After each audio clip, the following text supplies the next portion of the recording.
Chorus Voices, the podcast brought to you by Chorus, a fresh approach to community service. Settle in, listen in, and enjoy the voices who bring you reflections, musings, and stories from our community.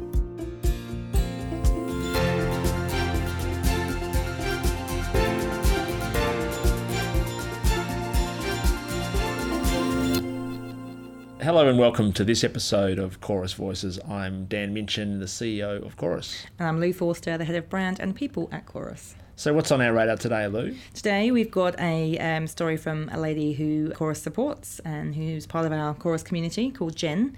And she lives with a disability and uses a wheelchair and has become involved in a couple of areas or locations in Chorus and got a little bit of a story to tell about life. It really is a story about the day-to-day in lots of ways, at a level that perhaps many people have never kind of thought through, almost the sort of the mundane aspects of life, living with a disability. Bruce Carstairs, who works with Chorus, knows Jen better than we do, so he's going to introduce her. I've got a lot of respect and admiration for Jen. She, despite the restrictions of her disability, if we call it that, she is a positive person and she believes in living life fully. But she will tell you how when this sort of event happens in your life, from going fully abled to with a disability wheelchair, that friends and family disappear out of the woodwork. And so the person doesn't choose isolation. In a sense, the whole of society chooses isolation for her. There is definitely an invisible barrier there. It's hard to be in a wheelchair. I miss running around and working. I miss just simple things as just getting up and going and getting a drink. You have to always go in the chair, or going to restaurants and you can't get in because either there's no wheelchair access or no disabled toilets, because the older buildings don't have the disabled toilets. So you say you have to plan everything. Everything. So that must be quite challenging. Like it's a lot of work to plan just to do things that other people might just go and do. That's it. I've been asked to go to the dam and have a barbie with friends, and they said it was wheelchair accessible, and I'm going, you sure it's wheelchair accessible? I got there, I was left up at the table while everyone went down to the river because my wheelchair wouldn't go down on the grass, down the big slope to where everyone was, so I had to spend an hour by myself. So how do you feel? How do you feel when that happens? Lonely. Like, you get angry at the world, you get angry at your friends, because the normal things you used to do with them, they don't realise that you just can't physically do. So everything's no now. No to restaurants, no to going out to barbies, unless me and my husband have organised it by ringing them up, having a look on Google, having a look at the plans to see if it is wheelchair accessible, if I can use the toilets, if there's enough space between tables. So do you feel like it's easier for you to initiate something yourself than sort of respond to someone saying, can you come and do this thing, or can you come to this social event? Yeah, it's usually, if I want people over, they just come to the house. And that's it. People don't realise I just can't drop out of the hat and go and do something. I've got to make sure I've rested, I've had some sleep, my pain tolerance is down just to be able to go out. So how do you feel if people ask you for help? I love when people ask me for help. Like if you're out and about somewhere, just out in a shopping centre or something, and someone asks you, do you need help? I'm quite fine for that. I say thank you if I need it, yeah, definitely. Our experiences have been more on the rude side of people. They cut in at the checkout. When I do go to pool, I've got to be careful that I'm not around a lot of people, because people don't look down. And I've had people fall on me before or trip over me. Shopping centres, people have turned around when I'm going to get something. They're not looking and they've bumped into me and they've gotten angry at me. So you're sitting there in your wheelchair in the supermarket and people are angry at you? Yes. Because you're in their way. Goodness me. Goodness me. You get a couple of nice people, but you get some real arrogant people. Or people not realising that you're in a wheelchair and we're at a lower height. That's why I got my wheels done pink, because the kids used to get a bit frightened. They didn't know. And then As soon as there's a bright colour, they're up, they're touching it. Sometimes I've given the mums to put them on the lap and I can take them for a little spin around and they love it. So hopefully they know someone in a wheelchair is not scary. So do you catch public transport at all, or how do you get around? My husband drives us. Now and then we catch public transport, but I won't do it by myself. So what's that like, catching public transport? If the elevators are working, it's good. If the elevators aren't, turn around and go back home. Because you've got no other way down. And what do you do when you get frustrated? I write in a book all my feelings, or I start painting or drawing or doing something, yeah. Yeah, so being creative, Yeah. or just expressing your feelings Yeah, helps you to kind yeah. of manage that frustration. So what do you think your strengths are? I'm positive. I want to stand up for the little guy. You know, like us in our wheelchairs. I want people to know that we are just like them.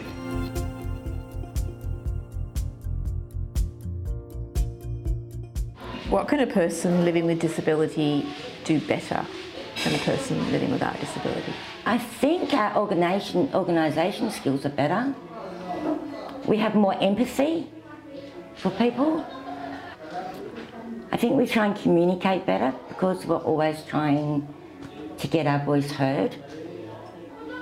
I think we can manage situations better because we've been there, done that.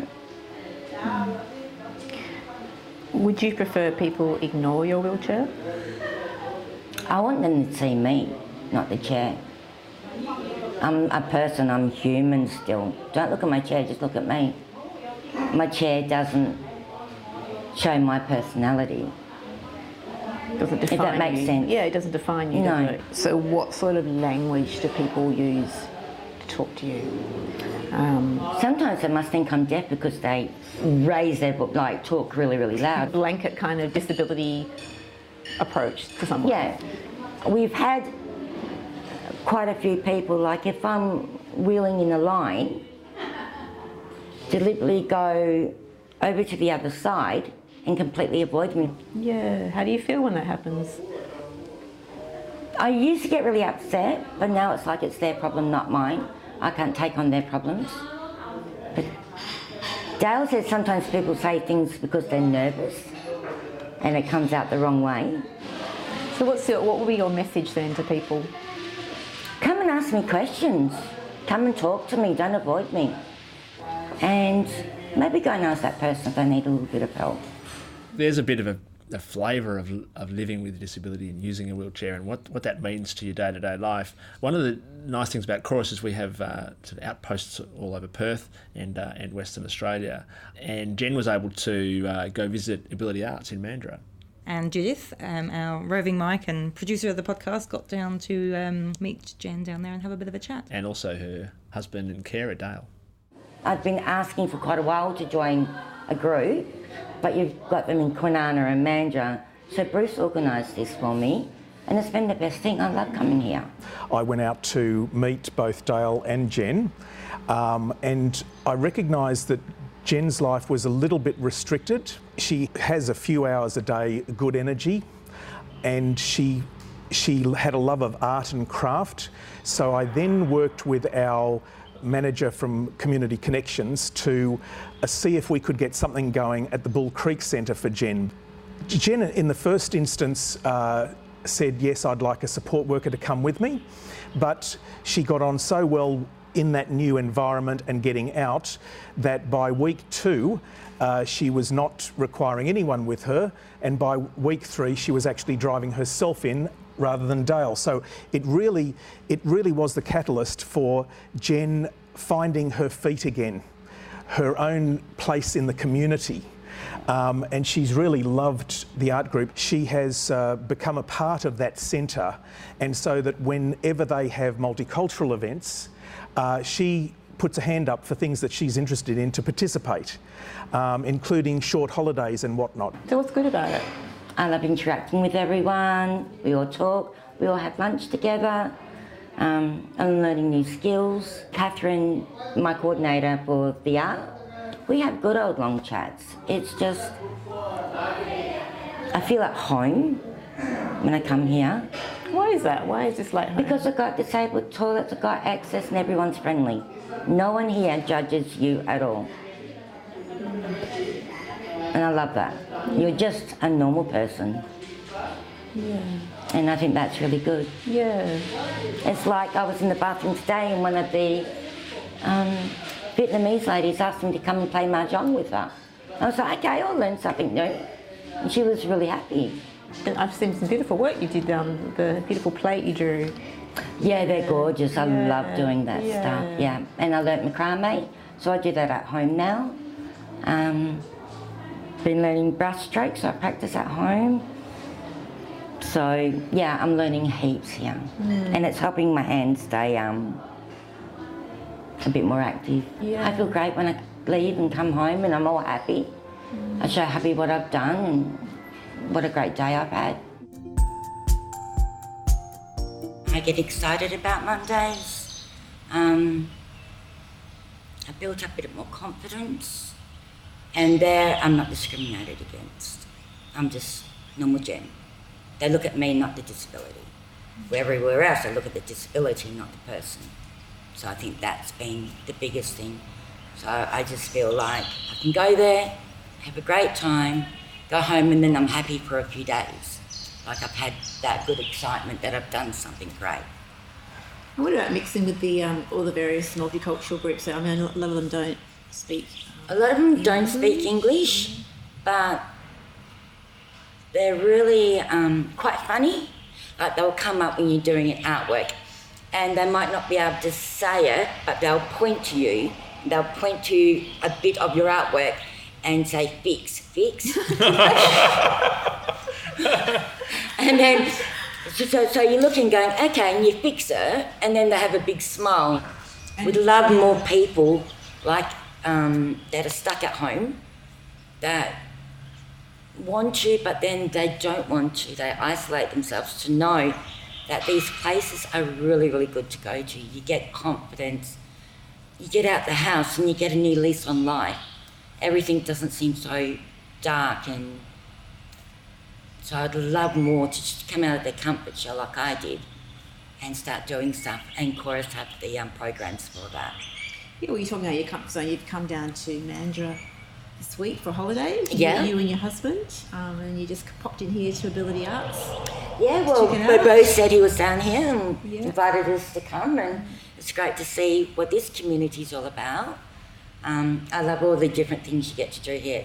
It's kind of like I feel like at Bull Creek, it's like you've got the kind of the older people, and then you've got you coming in with Yeah. disability, and you're all kind of coming together, and it just feels just normal, doesn't it? Yeah, it It's is, just like yeah. just people hanging out, just doing. And they've always got a smile. They all have lunch together. Everyone's interacting. It's really good. Yeah. And then I like giving the pieces I make away to people. So, Oh, there you go. so Jen We've got a gave me beautiful this plate piece. here. Oh, look at that. And It's gorgeous. I really admired it one day when I came to visit her in the library setting when she and Catherine were doing these works. I said, wow, this is really stunning. And the next thing I knew, when I visited her at Bull Creek, a plate ended up on my table, and I thought Jen was saying, there's the plate, go and get some food now. Because but actually, when I opened it up, there was a card and this. So it now takes pride of place at my home.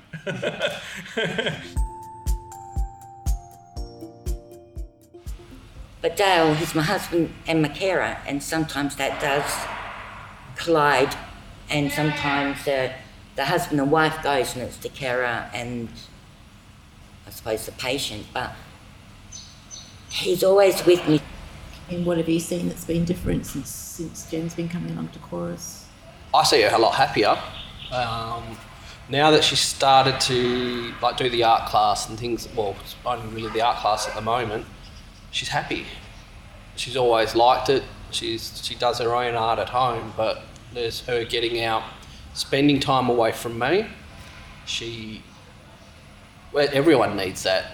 Partners don't have to be tied at the hip all the time.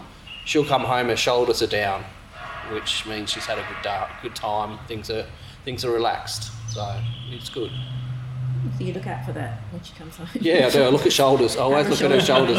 Always look at her shoulders. So I believe you're on holidays in Mandurah. Yeah, I love seeing all their artwork. And Dale went and grabbed a beach wheelchair from the visitor centre. So we're going to be Yeah. going into the water a little bit on the weekend. That was one of Jen's biggest things before she got sick. She loved the beach, loved to walk around. I guess we all love it. Now It was she my can't safe do place, that. So knowing that like there's the visitor centre where you can hire, well, you don't even hire, it's free for up to a week, and you can just bounce around a few beaches and see what's going on. Mandy's really great. I love this place down here, this Chorus Centre.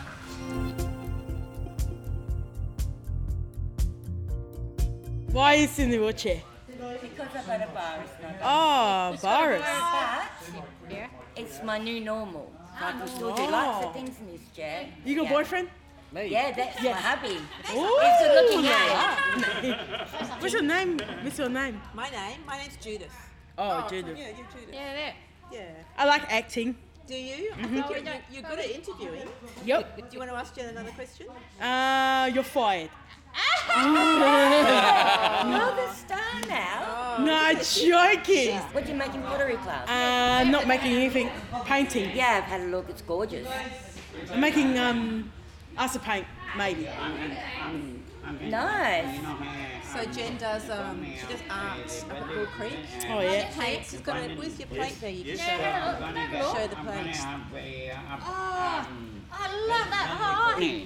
Am I? Yeah. Hey Brian. I like being funny. Do you want to What ask do you Brian? like doing here? What's your favourite thing to do here?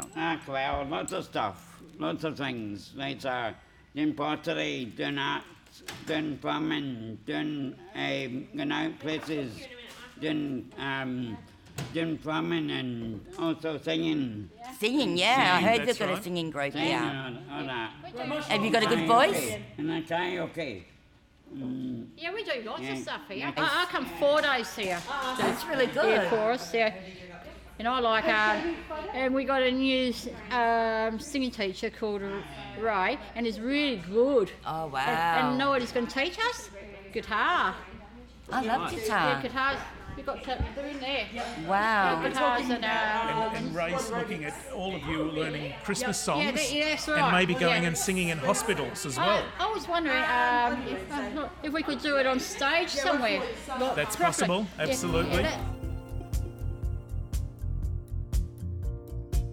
Well, the Ability Arts Crew is one of my, favourite. It was busy down there, yeah, wasn't it? Yeah, and I just love hearing the voices. It makes me smile, hearing from Kimberly and Hayley and Brian, and hearing about Jen's experience and how Dale supports her, and from Bruce. So one of the things that really struck me about Jen's story was this progression from being quite isolated to feeling connected. It's such an important part of a good life, and we talk about it a lot at Chorus, and it's great to hear Jen talk about it, whether it's with other people at the Bull Creek Centre, whether it's the ability to drop in at Ability Arts, or the other, maybe that's led to confidence that she's then established connections elsewhere in her life. It's such a great example of whereby connecting up people in neighbourhoods and giving them opportunities, they can live a better life. And I think to get the most meaningful impact from building connection, we need to really understand individuals. We're all different. We all experience life differently.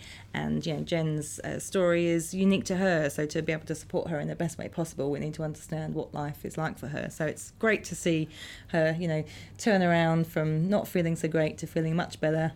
And I think that focus on arts, she's obviously discovered that or uncovered it, something that really works for her, and there's a lot of evidence that for many people living with disability or mental health issues, or even just anybody, that being involved in the arts in some form, whether it's visual arts or singing or dancing or whatever, is really, really important. And great example of where that opportunity was uncovered, and it led to a whole lot of other things. Yeah, so it's great to see someone that's engaging with Chorus. We're enabling her to live the life she chooses, and drop her shoulders, as Dale says. Yes, so. That's right. We should all do that. We get home and our shoulders are looking relaxed. We've had a good day. Indeed. All right. Well, thanks very much, Lou, for today's podcast. Thanks, Dan.